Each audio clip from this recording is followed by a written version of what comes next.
యేసే పరిష్కారము అనుదిన Bible study కార్యక్రమం ప్రేక్షకులందరికీ యేసుక్రీస్తు వారి కృపగల నామమున వందనాలు.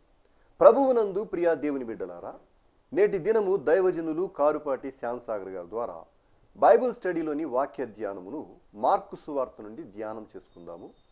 మీరందరూ బైబిల్తోనూ నోట్బుక్తోనూ సిద్ధపడి ఉంటే దైవజనులు కారుపాటి శ్యాంసాగర్ గారు ప్రార్థన చేసి ఈ దినపు వాక్య పరిచర్య చేస్తారు. ప్రభువునందు ప్రియా దేవుని బిడ్డలారా, నేటి వాక్య ధ్యానం కొరకు సహకారం ఇచ్చిన కుటుంబము నాగన్నగూడెం వాస్తవ్యులు జుజ్జువరపు సుదర్శన్ గారు, పద్మ గారు, కుమారులు వెంకీ, మధు, కుమార్తె ప్రీతి సహకరిస్తున్నారు. జుజ్జువరపు సుదర్శన్ గారు, పద్మ గారులకు, వెంకీ, మధు, ప్రీతి గారులకు ధన్యవాదాలు ప్రభు పేరిట నేను తెలియజేస్తున్నాను. ప్రార్థన చేసుకుందాం. మమ్మలను మిక్కిలిగా ప్రేమిస్తున్న మా ప్రియ తండ్రి, మీకు వందనాలు. జుజ్జువరపు సుదర్శన్ గారు, పద్మ గారు, వారి కుమారులు, కుమార్తె కొరకును ప్రార్థన చేస్తున్నాము. ఈ కుటుంబాన్ని దీవించండి.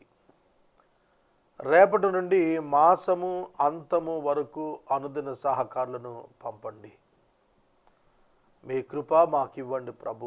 మీపై ఆధారపడ్డాము, మా చేయి పట్టుకొని నడిపించండి. మేము అడుగు వాటికంటే, ఊహించు వాటికంటే గొప్ప కార్యాలు చేసే దేవుడవు నాయన, నీకు వందనములు చెల్లిస్తున్నాము. సుదర్శన్ గారిని, పద్మ గారిని మీరు ఆశీర్వదించండి, బిడ్డలను దీవించండి. నేటి వాక్య ధ్యానం ద్వారా మమ్మలను ఆశీర్వదించండి. రక్షకుడైన యేసు నామమున ప్రార్థిస్తున్నాము తండ్రి, ఆమేన్. ప్రభువునందు ప్రియా దేవుని బిడ్డలారా, దయచేసి మీ పరిశుద్ధ బైబిల్ గ్రంథాన్ని తెరవండి. మార్కు సువార్త 3వ అధ్యాయము 7వ వచనము నుండి వాక్యాన్ని గమనించండి. యేసు తన శిష్యులతో కూడా సముద్రము నద్దకు వెళ్ళగా గలిలయ నుండి వచ్చిన గొప్ప జన సమూహము ఆయనను వెంబడించెను. మరియు ఆయన ఇన్ని గొప్ప కార్యములు చేయుచున్నాడని విని జనులు యూదయ నుండి, యెరూషలేము నుండి, ఇదూమియా నుండి, యోర్దాను అవతల నుండి,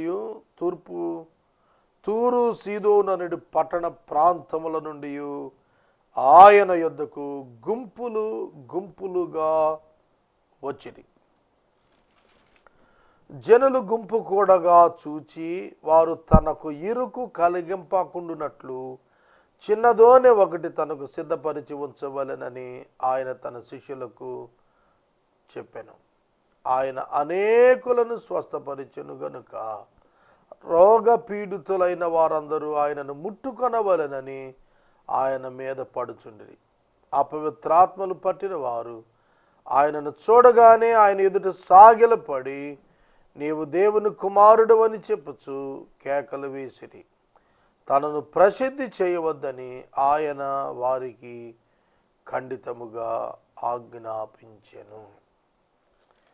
నేను 7వ వచనము నుండి 12వ వచనము వరకు వాక్యమును మార్కు సువార్త 3వ అధ్యాయము నుండి చదివాను. దీనిలో యేసుక్రీస్తు ప్రభువు వారు సముద్ర తీరమునొద్దకు శిష్యులను తీసుకుని వెళ్ళిన సందర్భం, అక్కడ వివిధ ప్రాంతముల నుండి ప్రజలు యేసునొద్దకు గుంపులు గుంపులుగా రావటం, ప్రభువు వారినందరినీ కనికరపడి స్వస్థపరచటము, అనేకులు స్వస్థపడు నిమిత్తం ఆయన మీద పడుతూ ఆయన వస్త్రం ముట్టాలని, ఆయన ముట్టుకోవాలని ప్రయత్నం చేయటం, ఈ విషయాలన్నీ కూడా వ్రాసాడు. తనను ప్రసిద్ధి చేయవద్దని చెప్పాడు. ఏ గ్రేట్ లెసన్, ఒక ముఖ్యమైన మహోన్నతమైన పాఠము ఏమిటి అనగా, తనను ప్రసిద్ధి చేయవద్దని వారిని కోరెను. ఎవరు వారంటే దయ్యములు పట్టి ఆయన క్రీస్తుని చెప్పేస్తున్న వారిని. అపోస్తలుడైన పౌలు గారు కూడా మీరు సర్వోన్నతుడైన దేవుని సేవకులని వెనకబడి కేకలేస్తున్నటువంటి దురాత్మ పట్టిన పుతోను అను దయ్యము పట్టిన చిన్నది కేకలేస్తుంటే గద్దించాడు. ఆ దినాన మనుషులు ఇస్తున్న పబ్లిసిటీ మాత్రమే కాక దయ్యములు కూడా యేసును గురించి సాక్ష్యం ఇచ్చటం వలన అది మరింత వేగముగా సమాచారము వ్యాప్తి చెందుతోంది. తన్ను ప్రసిద్ధి చేయవద్దు అని ఖండితముగా ఆజ్ఞాపించెను. Is it the attitude of the preachers today? ఈ విధంగా నేటి బోధకులు పెర్ఫార్మర్స్ ఉంటున్నారా? ఇది ప్రధాన ఆలోచన. నేను ఇందులో చాలా ముఖ్యమైన విషయాలు మాట్లాడాలనుకుంటున్నాను. ఒకటి, యేసుక్రీస్తు ప్రభువు ప్రచారమునకు వ్యతిరేకము. He don't want to be identified much among the people. He is always concentrating on the job, on the work which was endorsed by his father. తన తండ్రి చేత అనుగ్రహించబడి అప్పగించబడిన పని కొరకు తాను ఇష్టపడ్డాడు తప్ప తనకు వ్యక్తిగత ప్రచారమునకు ఆయన ఎన్నడూ ఇష్టపడలేదు. This must be the fundamental basic principle for preachers. సేవకులైనటువంటి వారికి ప్రధానమైనటువంటి నియమం ఏముండాలంటే తాను గుర్తించబడకూడదు. He should not be identified by people. His Savior must be identified to the people, not him. కనుక రక్షకుణ్ణి మనం పరిచయం చేయాలి తప్ప బోధకులుగా మనలను కాదని నేను మనవి చేస్తున్నాను. ఇవాళ పబ్లిసిటీ మేనియాలో ఉన్నారు ఇవాళ ప్రజలు, బోధకులు. ఒక బోధకుడు చిన్న మీటింగ్ పెడతాడు, ఒక 50 మంది వచ్చేస్తారు ఆ మీటింగ్కి, అంతకంటే ఉండరు. కానీ 50 కిలోమీటర్ల వరకు పోస్టర్లు వేస్తాడు. See the PT. విచారమును గమనించాలని నేను మనవి చేస్తున్నాను. మీరు అడగచ్చు, ఈజ్ ఇట్ రాంగ్ అని. నేను అడుగుతాను, ఈజ్ ఇట్ నీడెడ్ అని. It may not be wrong for him. I'm asking him, is it be needed for him to invite like that? Is it the way to be publicized? ఆ విధంగా ప్రకటించుకోవటమేనా మార్గము? కనుక ఇవాళ మనం మనుషుల చేత గుర్తించబడటానికి ప్రాధాన్యత ఇస్తున్నారు. మనుషులు వ్యక్తి పూజకు అవకాశం కొరకు ఎదురు చూస్తున్నారు. నేనే పాటువాడిని, నాదేమున్నది, నా దేవుడు సమస్తం చేస్తున్నాడని ఆయనకు మహిమ ఆపాదించేటువంటి వ్యక్తిత్వాలు నేడు సమాజంలో కరువైపోయాయి. అట్టి దినాల్లో యేసు ఖండితముగా ఆజ్ఞాపిస్తున్నాడు, తన్ను ప్రసిద్ధి చేయవద్దు, తనను ప్రసిద్ధి చేయవద్దు. Don't give publicity, don't give publicity, don't give publicity to me. సోదరుడా, సోదరి, it should be the slogan. ఇది మన యొక్క ముఖ్యమైనటువంటి నినాదం కావాలి. Don't give publicity. సోదరుడు, సోదరు, నీ కార్యములు మాట్లాడతాయి. Why should you? నువ్వెందుకు మాట్లాడాలి? నువ్వు చేసే పనులు మాట్లాడతాయి. యేసుక్రీస్తు ప్రభువుకు ఎవరిచ్చారు ఆ ప్రచారం? ఎవరిచ్చారు? ఆయన పనులే ఇచ్చాయి, ఆయన బోధలు ఇచ్చాయి, ఆయన జీవితం ఇచ్చినది. That's more important. కానీ వాళ్ళ పనులుండవు, ప్రచారం చేస్తూ ఎక్కువైపోయాయి. అద్భుత ప్రచార సాధనాలు వచ్చేసాయి, ప్రచార వ్యూహాలు వచ్చేసాయి. సోదరుడు, సోదరు, నేను మనవి చేస్తున్నాను, a Christian should not be publicised himself in the public, but he should give the testimony to his saviour. మనకు బైబిల్ గ్రంథం ఇవాళ తెలుగు బుక్లో దొరుకుతోందంటే ఎవరిదయో మనకు తెలుసు. William Carey. విలియం కేరీ గారు బైసెంటనరీ చేశాం మనం. 200 సంవత్సరాలు అయింది ఆయన వచ్చి భారతదేశానికి. రాజా రామ్మోహన్ రాయ్ గారితో కలిసి ఆయన చేసినటువంటి సామాజిక సేవ ఫలితాలే సతీ సహగమనం మాన్పటంలో విలియం కేరీ పాత్ర ఉంది. హిస్టారికల్లీ ప్రూవ్డ్ ట్రూత్ ఇది. అనేక సంస్కరణలు విలియం కేరీ గారి యొక్క ప్రోత్సాహంతో బ్రిటిషర్స్ చేశారు. అటువంటి విలియం కేరీ ఇంచుమించుగా 40 భాషలలో new testament, full Bible Indian లాంగ్వేజెస్లో ఇంచుమించుగా అన్నింట తీసుకుని వచ్చాడు. ఆయన చెప్పిన మాట, నేను మరణించినప్పుడు నా సమాధి ఫలకం పైన ఒక మాట రాయండి. డు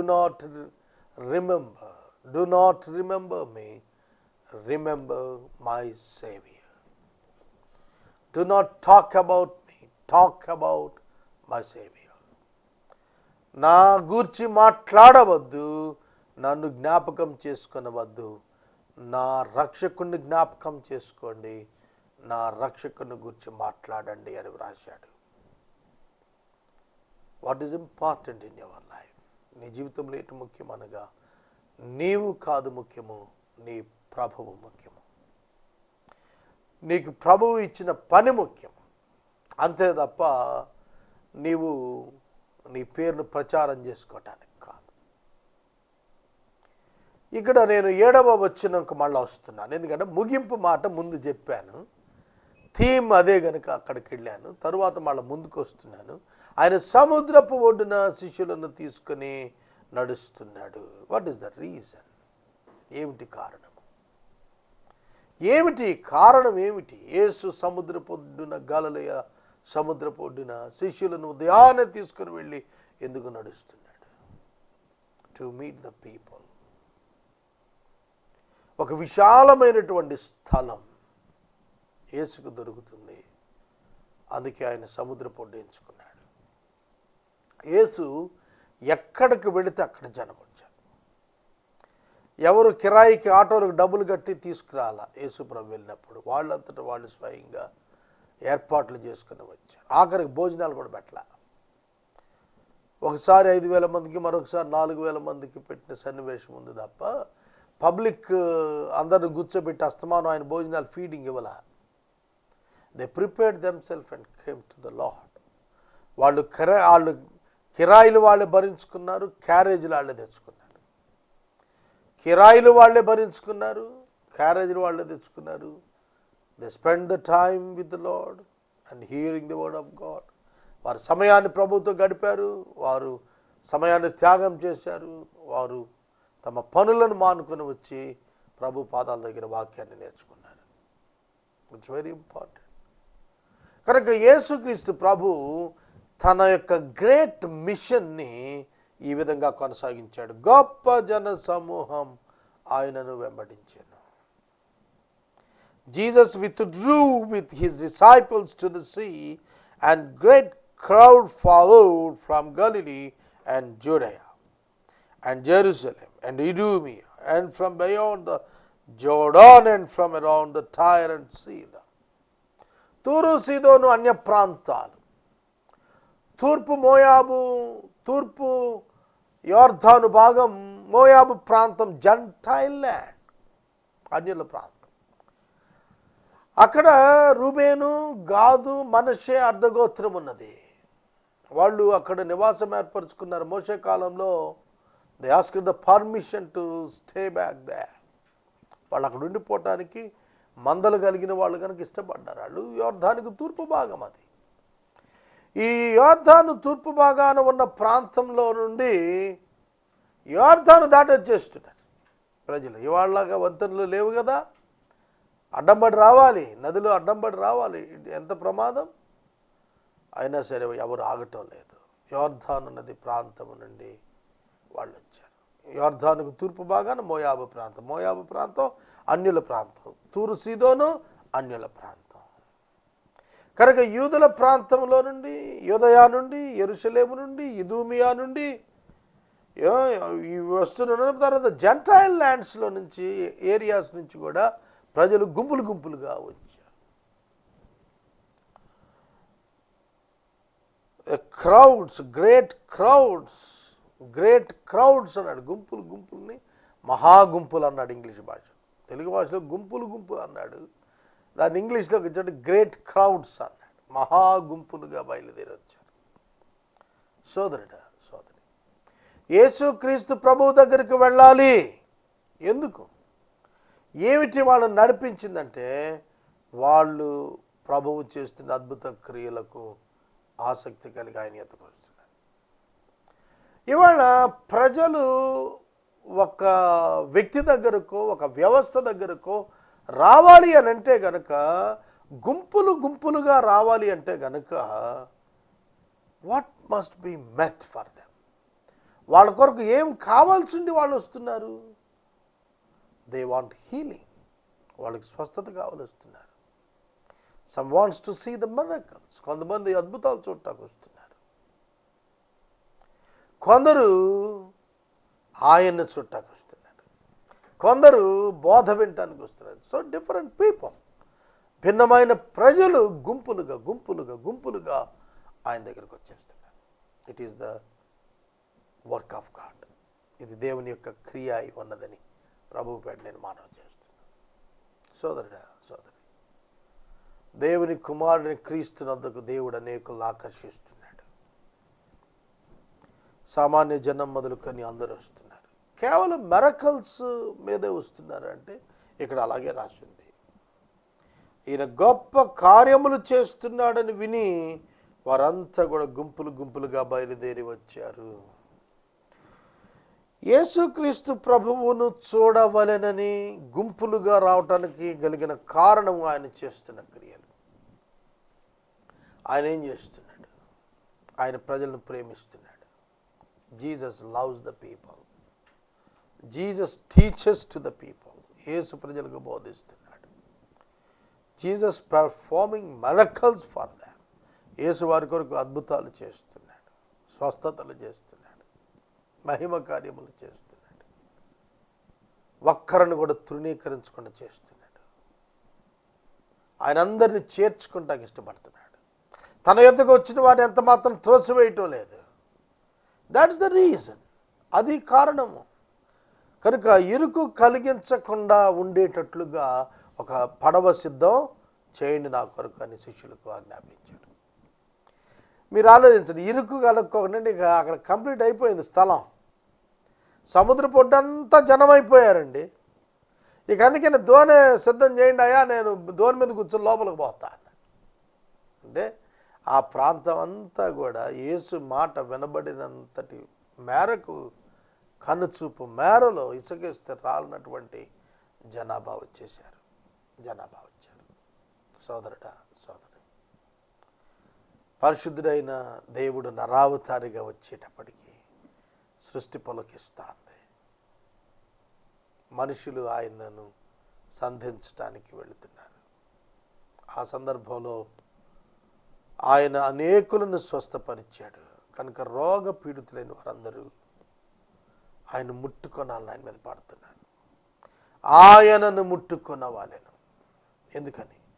రక్తస్రావము కలిగిన స్త్రీ ఆయన వస్త్రపు చెంగు ముట్టి బాగైపోయింది. ఒక ఇన్సిడెంట్. 2 కుష్టి రోగి యేసు ముట్టుకోగానే బాగయ్యాడు. The touch of Jesus made them healed. వాళ్ళు స్వస్థపరిచేటట్లు ఆయన యొక్క స్పర్శ వారు గుర్తిరిగారు. అందుకనే యేసుని ముట్టుకోవాలని ట్రై చేస్తున్నారు. యేసును ముట్టుకుంటేనా, యేసునందు విశ్వాసం ఉంచితేనా? కనుక మనం మనుషులు మానవీయ పద్ధతుల్లో ఆలోచిస్తాం. దైవికంగా ఆలోచించాలి. దైవికంగా మనం ఆలోచించాలి. ఆ లోపట అపవిత్రాత్మను పట్టిన వారు పరిగెత్తుకొచ్చారు. ఆయనను చూడగానే ఆయన ఎదుట సాగిలపడిపోయారు. గమనించాలి, అపవిత్రాత్మ పట్టినటువంటి వాడు ఒకడు కాదు, ఇద్దరు, చాలామంది అపవిత్రాత్మలు పట్టిన వాళ్ళు వచ్చి సాగిలపడ్డారు. మీకు ఒక విషయం తెలియాలి, యూదులు ఎవరికి సాగిలపడరు unless until they convince that he is God. యేసుక్రీస్తు దేవుడు అని గుర్తిరిగితేనే తప్ప సాగిలపడరు. ఆ విషయం దయ్యానికి కూడా తెలుసు. అందుకని అపవిత్రాత్మలు ఆయనకి సాగిలపడుతున్నాయి. అపవిత్రాత్మలు యేసుకు సాగిలపడుతున్నాయి. కారణం ఏమిటి? ఆయన దేవుని కుమారుడు. ఆయన రక్తమాంసములు ధరించి వచ్చిన మనుష్య కుమారుడు. ఆయన శరీరమునందు పాపము లేదు. ఆయన పరిశుద్ధుడైన దేవుడు. ఆ పరిశుద్ధుడు గనుక ఆ పరిశుద్ధుణ్ణి ఎరిగినటువంటి ఈ అపవిత్రాత్మలు ఆయనకు సాగిలపడ్డాయి. కొందరు మనుషులను ఆశ్రయం చేసుకుని అపవిత్రాత్మలు పనిచేస్తున్నట్టుగా ఇక్కడ మనకు అర్థమవుతుంది. అవి కేకలేస్తూ అంటున్నాయి, నీవు దేవుని కుమారుడు అని చెబుతూ కేకలేస్తూ ఉండగా తనను ప్రసిద్ధి చేయవద్దని ఆయన వారికి ఖండితముగా ఆజ్ఞాపించారు. సాగిలపడ్డారు. It's a wonder thing. It's a marvellous and miraculous thing. దయ్యం పట్టిన వాళ్ళు మోకాళ్ళు వేసేసారు. మార్క్స్ వార్త 5వ అధ్యాయంలో ఒక దయ్యం పట్టిన వాడు ప్రజల్ని గడగడలాడిచ్చాడు. గదరేనీయుల దేశంలో గెరాసేను ప్రాంతంలో ఒక్క దయ్యం పట్టిన వాడు, సేన అనే దయ్యం పట్టిన వాడు గ్రామమంతటిని వణికించేశాడు. కనుక ఒక దయ్యము పట్టిన వ్యక్తిని చూచి జనులు వణికితే యేసును చూచి దయ్యములు వణుకుతున్నాయి. ఈ రాత్రి వాక్యం ఉంటుంది సహోదరు సహోదరి. He came to destroy the works of the devil. ఆయన అపవాది క్రియలను లయము చేయుటకు ఆయన ఈ లోకానికి వచ్చాడు. దేనికి వచ్చాడు యేసు ఈ లోకానికి? నశించిన దానిని వెతికి రక్షించుటకు మనుష్య కుమారుడు ఈ లోకానికి వచ్చాడు. పాపులను రక్షించుటకు క్రీస్తు యేసు ఈ లోకానికి వచ్చాడు. కనుక మన రక్షణార్థము క్రీస్తు ఈ లోకానికి వచ్చాడు. సోదరుడా సోదరి, కాబట్టి ఈ లోకములో ఆయన యొక్క పర్పస్ ఏమిటంటే, ఉద్దేశం ఏమిటంటే, ఆయన జీవిత లక్ష్యం ఏంటంటే ప్రజలను రక్షించాలి. ఆ రక్షణ భాగ్యంలో ప్రజలను రక్షించే విధానంలో ఆయన ముందుకు కొనసాగుతూ ఉండగా తనకు ఇరుకు కలగకుండాట్లు ఆయన ఆ దోణి ఒకటి సిద్ధం చేయమన్నాడు. యేసు దోణి సిద్ధం చేసుకోలేదు. అక్కడున్న వారితో చెప్పాడు, మీరు దోణి సిద్ధం చేయండి అని. దోణి సిద్ధం చేయాలి. ఎందుకు? Prevention is better than the cure. చూడండి, మనం కొన్ని ఫంక్షన్స్ చేస్తాం ఇండ్లల్లో. ఆ ఫంక్షన్స్ మీద సరైన అవగాహన లేకుండా చేస్తే ఏమవుతుంది? భోజనం చాలకపోవటము, వచ్చిన వాళ్ళు కూర్చోటానికి స్థలం లేకపోవటము, సరైన టైంలో కరెంటు బావటము, సరైన టైంలో వీడియోలు పనిచేయకపోవటము, మైక్ లేకపోవటము, ఎన్నో ఎన్నో ఎన్నో ఎన్నో. కారణం ఏంటి? No advance preparation. కానీ యేసు ప్రభు దగ్గర he prepared the things in advance. ముందస్తుగానే ప్రభువు తన కార్యమును సంపూర్తి చేస్తున్నాడు, వెల్లడి చేస్తున్నాడు. కనుక వాక్యాన్ని మనం చూస్తున్నప్పుడు యేసు అనేకులను స్వస్థపరిచిన, రోగపీడితులైన వారందరినీ ఆయన అనేకులు రోగపీడితులైన వారందరినీ వారిని ముట్టుకోవాలనుకుంటున్నప్పుడు వారిని స్వస్థపరిచాడు. అపవిత్రాత్మలు పట్టిన వారు ఆయనకు చూడగానే ఆయన ఎదుట సాగిలపడి దేవుని కుమారుడు అని చెప్పి కేకలు వేశారు. ఈ వచనాలను మనం చూస్తున్నప్పుడు మనకు శ్రేష్టంగా అర్థమవుతుంది ఏమిటంటే, యేసు మానవుడు కానే కాడు, ఆయన దైవ కుమారుడు. మానవ రూపాన్ని ధరించినటువంటి దైవ కుమారుడు. మనవలే తల్లిదండ్రులకు జన్మించిన వాడు కాడు. ఒక ప్రత్యేకమైన ఉద్దేశం నిమిత్తము కన్యక గర్భాన దేవుని చేత పంపబడినటువంటి వాడు. అటువంటి ప్రభువు తాను సముద్రపు ఒడ్డున వెళుతూ ప్రజలతో మాట్లాడుతూ, ప్రజలను బాగు చేస్తూ, ప్రజలకు రక్షణ సువార్త అందిస్తూ, పరలోకమును గురించిన సమాచారాన్ని అందిస్తూ తాను తన ప్రజల పట్ల కనికరాన్ని ఆయన వ్యక్తపరుస్తున్నాడు. దేవుని కుమారుడు వా నీవు అనే మాటకు జవాబు ఆయన ఈ విధంగా ఇవ్వటానికి ఇష్టపడలేదు. కనుక పైకి దేవుని కుమారుని చెప్పుకుంటే ప్రయోజనం లేదు. జీవితంలో దాని విలువలతో కూడిన నెరవేర్పు కావాలి. అప్పుడే నువ్వు దేవుని కుమారుడు అంటే నమ్ముతారు. కనుక కాసేపు దేవుని కుమారుడిగా మనం, కాసేపు సైతాను కుమారులుగా ఉండడానికి ప్రయత్నం చేస్తుంటాం. అది కరెక్ట్ కాదు. కనుక యేసుకు ఆ టైటిల్ ఉందో చూశారు, దేవుని కుమారుడు అనే టైటిల్. దానివలన అద్భుతమైనటువంటి ఆ టైటిల్, దేవుని కుమారుడు అనే టైటిల్ వల్ల ఆయనలోని వ్యత్యాసం, సమస్త లోకానికి, సమస్త శాస్త్రుల పరిచయాలకు ఆయనకున్న వ్యత్యాసం మనం ఐడెంటిఫై చేయగలుగుతాం. కనుక యేసుక్రీస్తు ప్రభు రోగపీడితులైన వారందరినీ కూడా ఆయన తృణీకరించుకు తను ముట్టుకోవటానికి ట్రై చేస్తే వద్దనకుండా, పర్సనల్ లైఫ్ కదా ముట్టుకోవటం, ఎవరు ముట్టుకోకూడదు, మరొక వ్యక్తిని ఒకటి అనుమతి లేకుండా టచ్ చేయకూడదు. కానీ వాళ్ళందరూ వచ్చి యేసుని ముట్టుకుంటున్నారు. Power house. విచిత్రం ఏమిటంటే ప్రజలు వచ్చి ఆయనను ముట్టుకుంటుంటే వ్యాధులు పోతున్నాయి. ప్రజలు వచ్చి ఆయన ముట్టుకుంటుంటే స్వస్థతలు వచ్చేస్తున్నాయి. ప్రజలు వచ్చి ఆయన ముట్టుకుంటుంటే పరిస్థితులు బాగా అయిపోతున్నాయి. ఎందుకని? He is God. He is God. యేసునందుకు వచ్చిన వాడు ఒక జవాబుతో వెళ్ళాడు. నేను ముగిస్తూ మాట్లాడుతున్నాను. Have you got answer for many problems in your life? నీ జీవితంలో అనేక సమస్యలు ఉన్నాయి, వాటికి జవాబు నువ్వు కనుగొన్నావా? జవాబు యేసుక్రీస్తే. That answer is Jesus.